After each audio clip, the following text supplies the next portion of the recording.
കേരളത്തിലെ മുഖ്യമന്ത്രി പഴംപുരാണം പറഞ്ഞിട്ട് പണ്ട് വൈക്കം മുഹമ്മദ് ബഷീറിന്റെ കഥയെ പറഞ്ഞതുപോലെ എന്റെ ഉപ്പുപ്പാക്ക് ഒരു ആന ഉണ്ടായിരുന്നു എന്നൊക്കെയുള്ള കഥ പറഞ്ഞുകൊണ്ട് വർത്തമാനകാല രാഷ്ട്രീയ ദുരന്തത്തിൽ നിന്ന് രക്ഷപ്പെടില്ല പിണറായി വിജയ.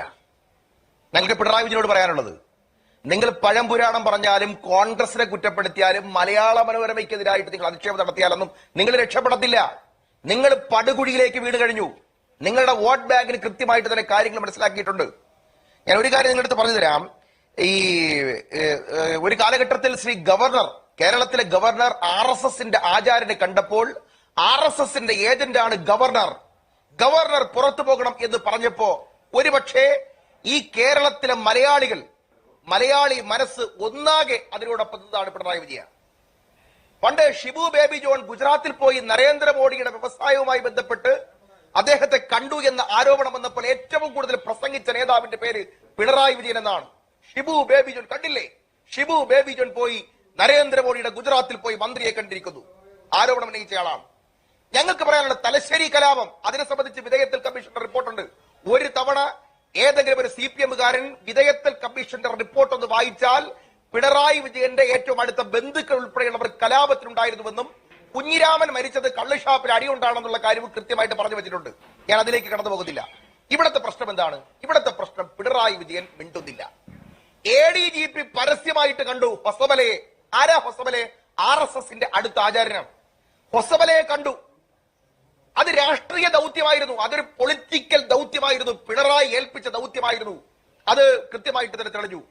ശ്രീ രാം മാധവനെ കണ്ടു. മാധവനെ കണ്ടപ്പോൾ ADGPയോടൊപ്പം മുഖ്യമന്ത്രിയുടെ ഏറ്റവും അടുത്ത മുഖ്യ ബന്ധുവും കണ്ണൂർ വിമാനത്താവളത്തിൽ ഓഹരിയുള്ള തിരുവനന്തപുരത്ത് ബാറുള്ള ഒരു മുതലാളിയും മറ്റൊരാളും 3 പേർ കൂടെ ഉണ്ടായിരുന്നു എന്നതിനെ സംബന്ധിച്ചുള്ള വാർത്തകൾ വന്നു. അതിനെ സംബന്ധിച്ച് അക്ഷരം മിണ്ടുന്നില്ല. ADGPക്ക് RSSന്റെ ബന്ധമുണ്ട് എന്ന് ഞങ്ങളല്ലല്ലോ പറഞ്ഞത്. അത് പറഞ്ഞത് ഇടതുപക്ഷത്തിന്റെ MLA അല്ലേ? ഇടതുപക്ഷത്തിന്റെ MLA ഉയർത്തിക്കൊണ്ടുവരികയും മാധ്യമങ്ങളിലൂടെ ചർച്ചയാവുകയും ചെയ്ത വിഷയത്തെ സംബന്ധിച്ച് ഞങ്ങൾ പ്രതികരണം ചോദിക്കുന്ന സന്ദർഭത്തിൽ പ്രസംഗത്തിലൂടെ കോൺഗ്രസേ മനോരമയെ എന്ന് തട്ടിയാൽ അത് കേട്ടുകൊണ്ട് വോട്ട് കുത്തുന്നവർ ഇന്നില്ല പിണറായി വിജയ. ആ കാലമൊക്കെ മാറി. ഞങ്ങൾ ഒരു കാര്യം ഉറപ്പിച്ചു പറയാം, ഇത് എവിടെ തുടങ്ങിയതാണെന്ന് അറിയുമോ? ഇനി പിന്നെ കോൺഗ്രസിന്റെ അഖിലേന്ത്യാ തലത്തിൽ കോൺഗ്രസിനെ നയിക്കുന്ന ശ്രീ രാഹുൽ ഗാന്ധി അമേരിക്കയിൽ പോയിട്ട് പറഞ്ഞൊരു വാചകമുണ്ട്, ഞങ്ങൾ RSSനെതിരാണ്. RSS വിതച്ചു വെച്ച ഭയത്തെ ഈ രാജ്യത്ത് നിന്ന് തുടച്ചു നിൽക്കാൻ, ജനങ്ങളെ ശബ്ദമുയർത്താൻ അവർക്ക് ധൈര്യം നൽകുന്ന പണിപ്പുരയിലാണ് ഞാൻ പറഞ്ഞത് ശ്രീ രാഹുൽ ഗാന്ധി. അഥവാ RSSുമായി ഒരു കാലഘട്ടത്തിലും ചായ കുടിക്കാൻ പോകാത്ത, സഖ്യകക്ഷിയാകാത്ത, RSSനെ കൂടൊപ്പം ആരെങ്കിലും പോകുന്നുണ്ടെങ്കിൽ, അത് കോൺഗ്രസ്സുകാരാണെങ്കിൽ പോലും ആരെങ്കിലും പോകുന്നുണ്ടെങ്കിൽ പൊയ്ക്കോളൂ, ഞാൻ എതിർക്കുമെന്ന് പറയാൻ ഇന്ത്യയിൽ തന്റെ ഇടം കാണിച്ച ഒരാൾ. എന്നാൽ ഇപ്പുറത്തോ നിങ്ങൾ നോക്ക്, മുന്നണിയുടെ കൺവീനർ സ്ഥാനത്ത് നിന്നും EP ജയരാജനെ പുറത്തെറിയുന്നു. എന്താ കാരണം? ജാവദേക്കറെ കണ്ടു. ജാവദേക്കറെ കണ്ടത് പിണറായി പറഞ്ഞിട്ടാണെന്നുള്ള കാര്യം ആർക്ക് മനസ്സിലാവും? എന്നാൽ ജാവദേക്കറെ കണ്ടു എന്നതിന്റെ പേരിൽ മുന്നണിയിൽ നിന്ന് പുറത്തെറിയുന്ന ജയരാജന്റെ വില എന്ത്? ജയരാജനെ എടുത്തെറിയുന്നു. എന്നാൽ തന്റെ ഏറ്റവും വലിയ ഇഷ്ടക്കാരൻ RSSുമായി ഏജന്റ് പണിയെടുത്ത ഒരു ADGPയെ മാറ്റുന്നില്ല. അപ്പോ ADGP ആണോ വലുത്, ജയരാജനാണോ വലുത്? ഞങ്ങൾ ചർച്ചയ്ക്ക് വെക്കുകയാണ്. ഒരു കാര്യം ഉറപ്പാണല്ലോ ഷാനി, ഈ കഴിഞ്ഞ ലോക്സഭാ തെരഞ്ഞെടുപ്പിന്റെ റിസൾട്ട് എടുക്കാം. ഞങ്ങളുടെ വോട്ട് ബാങ്കിലേക്ക് RSS കയറിയിട്ടില്ല. BJP കയറിയത് മുഴുവൻ ഇടതുപക്ഷത്തിന്റെ വോട്ട് ബാങ്കിലേക്കാണ്. ആലപ്പുഴയിൽ, തിരുവനന്തപുരത്ത്, ആറ്റിങ്ങലിൽ. ഓക്കെ, അങ്ങനെ വിശദമായ ഒരു ചർച്ചയിലേക്ക് പോകാം ശ്രീ ഷഫീർ. അതിനു മുൻപ് ഇന്ന് മുഖ്യമന്ത്രി ഇപ്പോൾ ചെയ്തിരിക്കുന്ന എന്താണ്? അതിനെ മൊത്തത്തിൽ കാണണമല്ലോ. PV അൻവറാണ് ഈ കൊടുങ്കാറ്റിന് തിരികൊളുത്തിയത്. PV അൻവറിന് സമാധാനം ഉണ്ടാകുന്ന തരത്തിൽ മലപ്പുറം ജില്ലയിലെ പോലീസ് നേതൃത്വത്തെ മുഴുവൻ ഇപ്പോൾ തൊട്ടു മുൻപ് നാളെ ഇടതുമുന്നണി യോഗം നടക്കാനിരിക്കുകയാണ്. നേരത്തെ CPM സംസ്ഥാന സെക്രട്ടേറിയറ്റിന് മുൻപാണ് സുജിത് ദാസിന്റെ സസ്പെൻഷൻ വാർത്ത പുറത്തു വന്നത്. ഇപ്പോൾ അവിടുത്തെ ശശിധരൻ SP-യെ മാറ്റിയതും ഇപ്പോൾ പുറത്തു വരുന്നുണ്ട്. എന്ന് വെച്ചാൽ PV അൻവറിന്റെ ആവശ്യങ്ങളൊക്കെ മുഖ്യമന്ത്രി നിവർത്തിക്കുന്നുണ്ട്. PV അൻവർ ഉന്നയിക്കുന്ന ആരോപണങ്ങളിൽ നടപടി എടുക്കുന്നുണ്ട്. അജിത് കുമാറിനെ തൊടാൻ പറ്റില്ല, അത്രേ ഉള്ളൂ. അതിന്റെ കാര്യം എന്ന് പറഞ്ഞുതരാം. ഈ ശശിധരനെ മാറ്റിയാലൊന്നും ശശിധരൻ ഒന്നും ഈ പിണറായി വിജയനെ വഴിയിട്ട് രാഷ്ട്രീയ ദൗത്യം ചെയ്തിട്ടില്ല. എന്നാൽ ADGP ഈ പറയപ്പെടുന്ന MR അജിത് കുമാർ ചെയ്തിട്ടുണ്ട്. ഹൊസബലയെ കണ്ടെങ്കിൽ, രാംമാധവനെ കണ്ടെങ്കിൽ അത് മോളുടെ മാസപ്പടി കേസ് ഒതുക്കാനാണ്. തൃശൂർ പൂരം അതിന്റെ ഭാഗമായിട്ട് കലങ്ങിയതാണ്. നിങ്ങൾക്കറിയാം എത്ര സന്ദർഭങ്ങളിലാണെന്ന് അറിയുമോ? പക്ഷേ ശ്രീ ഷഫീർ, ഇപ്പോൾ അല്പം മുൻപ് MV ഗോവിന്ദൻ, അതായത് പിണറായി വിജയന്റെ പ്രസംഗത്തിന് ശേഷം സംസാരിച്ച പാർട്ടി സെക്രട്ടറി MV ഗോവിന്ദൻ അതേ വേദിയിൽ പറഞ്ഞത് ഞങ്ങൾക്ക് അങ്ങനെ ഒരു ഗതികേടൊന്നും ഇല്ല എന്നാണ്. ഞങ്ങൾക്ക് അങ്ങനെ രാഷ്ട്രീയ ചർച്ച നടത്തണമെങ്കിൽ മോഹൻ ഭഗവതിനെ കണ്ടൂടെ, അതിനെന്തിനാണ് പോലീസ് ഉദ്യോഗസ്ഥന്റെ സഹായം എന്നാണ് CPM ചോദിക്കുന്നത്. അത് കൊള്ളാം. അല്ല, അതിന് ഉത്തരം പറഞ്ഞു തരാം. ഉദാഹരണത്തിന് പിന്നെ CPM ചെന്നിരിക്കുന്ന ഒരു ഗതികേട് നോക്കണം. ഇന്ത്യ രാജ്യത്തിൽ ഏറ്റവും കൂടുതൽ കേരളത്തിൽ കഴിഞ്ഞ 2 തെരഞ്ഞെടുപ്പുകളിൽ അവരുടെ ഏറ്റവും വലിയ മുദ്രാവാക്യം എന്തിനായിരുന്നു? ന്യൂനപക്ഷ സംരക്ഷണമായിരുന്നു. ന്യൂനപക്ഷങ്ങളെ കോൺഗ്രസിന് കഴിയില്ല കേട്ടോ നിങ്ങളെ സംരക്ഷിക്കാൻ. BJPയും RSSും വരുമ്പോൾ നിങ്ങൾക്ക് സംരക്ഷണം നൽകാൻ, നിങ്ങളെ ചെറുക്കാൻ കെൽപ്പുള്ള ഇരട്ടച്ചങ്കൻ പിണറായി വിജയന്റെ പിറകിൽ അണിനിരക്കൂ എന്നല്ലേ CPM പറഞ്ഞത്?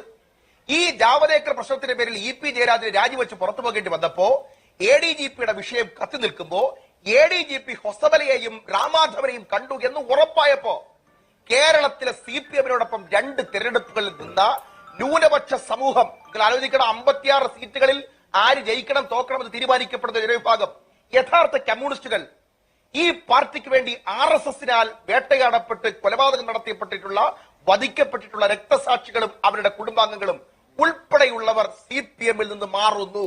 അവരെ എങ്ങനെ പിടിച്ചു നിർത്താം എന്നതിനെ കുറിച്ച് തന്ത്രപരമായിട്ട് അന്വേഷണം. നിങ്ങൾ നോക്കണം, CPMന്റെ സംസ്ഥാന സെക്രട്ടറിയുടെ ഒരു ഗതികേട് നോക്കണേ. എന്റെ ചന്ദ്രശേഖരൻ അല്ലെങ്കിൽ MR അജിത് കുമാർ ഹൊസബലയെ കണ്ടാൽ എന്താ പ്രശ്നം ചോദിക്കുകയാണ്. ആരെന്നറിയോ? CPMന്റെ സംസ്ഥാന സെക്രട്ടറി. നമ്മൾ എന്താ പ്രതീക്ഷിക്കുന്നത്? CPMന്റെ സംസ്ഥാന സെക്രട്ടറി പറഞ്ഞ തെറ്റ്, ഇടത് നയത്തിന് വിരുദ്ധം. അങ്ങനെ ഒരു ADGP RSS മേധാവിയെ കണ്ടെങ്കിൽ അയാൾക്ക് അവിടെ ഇരിക്കാൻ കഴിയില്ല എന്ന ഇടത് സിദ്ധാന്തം പറയുന്നതിന് പകരം എന്താ കുഴപ്പം? ശംസീർ പറയാണ്, ഒരു പ്രധാനപ്പെട്ട സംഘടനയല്ലേ, കണ്ടാൽ എന്താ പ്രശ്നം? അപ്പൊ ഇടതുപക്ഷത്തിന്റെ നൈതികമായിട്ടുള്ള മുദ്രാവാക്യം തന്നെ ഷിഫ്റ്റ് ചെയ്യപ്പെട്ടു. ഇവിടത്തെ പ്രശ്നം ഇത്രയും. ഈ MR അജിത് കുമാർ, ഇപ്പൊ ശശിധരൻ എന്തെങ്കിലും തരത്തിൽ സൂപ്രണ്ടന്റ് ഓഫ് പോലീസ് അദ്ദേഹത്തെ മാറ്റുന്നു. ഈ കൊച്ചു പിന്നെ മീനുകളെയൊക്കെ മാറ്റും. വമ്പൻ സ്രാവ് അവിടെ തന്നെ വലയിലുണ്ടാകും. ഒരു കാര്യം ശ്രീ PV അൻവറിനെ നിരാശപ്പെടേണ്ടി വരും. എന്താണെന്നറിയുമോ? ഈ ADGP MR അജിത് കുമാറിനെ കൃത്യമായി തന്നെ സോപ്പിട്ട് അഡ്ജസ്റ്റ് ചെയ്ത് മാറ്റാതെ അദ്ദേഹത്തിനെ നേരിട്ട് മാറ്റാൻ പിണറായി വിജയന് കഴിയില്ല. കഴിയാത്ത കാരണം വേറൊന്നുമല്ല, ഈ PV അൻവർ പറയുന്നത് പോലെയല്ല. RSSന്റെ ഉപമേധാവി ശ്രീ ഹൊസബലയെയും RSSന്റെ മറ്റൊരു ആചാര്യൻ ശ്രീ രാമാധവനെയും കണ്ടത് വ്യക്തിപരമല്ല, അത് പൊളിറ്റിക്കൽ ഏജൻസിയുടെ ഭാഗമായിട്ടാണ്. പറഞ്ഞു വിട്ടത് ശശിയാണ്, ശശിയുടെ പിറകിൽ പിണറായി വിജയനാണ്. അത് രാഷ്ട്രീയ ദൗത്യമാണ്. നിങ്ങൾക്കറിയാം, ഈ MR അജിത് കുമാറിനെതിരായിട്ട് പോലീസ് ഇപ്പൊ കൊള്ള സംഘം എന്നാണ് ശ്രീ PV അൻവർ പറഞ്ഞത്. P ശശിയെ കുറിച്ച് പറഞ്ഞത് കാര്യങ്ങൾ നമ്മൾ കേട്ടു.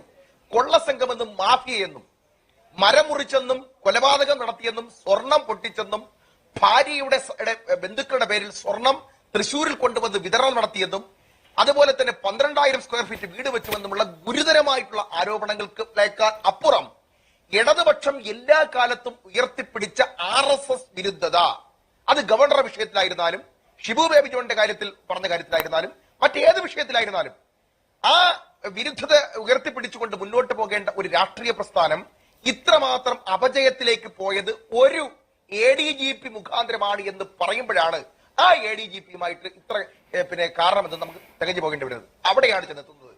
ഈ ADGPയെ ഒറ്റയടിക്കെടുത്ത് മാറ്റിയാൽ അദ്ദേഹം നടത്തിയ രാഷ്ട്രീയ ദൗത്യത്തിന്റെ ഭാഗമായ മാസപ്പടി പൊന്തി വരും. മകൾ അകത്തു പോകും. SFISന്റെ റിപ്പോർട്ട് മാറി വരും. നിങ്ങൾക്കറിയോ, ഈ ADGPയെ മാറ്റിയാൽ എഴുതി വെച്ചോളൂ, കരിവണ്ണൂരിലെ പ്രിയ സഖാക്കൾ, പ്രതിപക്ഷം എടുക്കുന്ന നിലപാട്, കരിവണ്ണൂരിൽ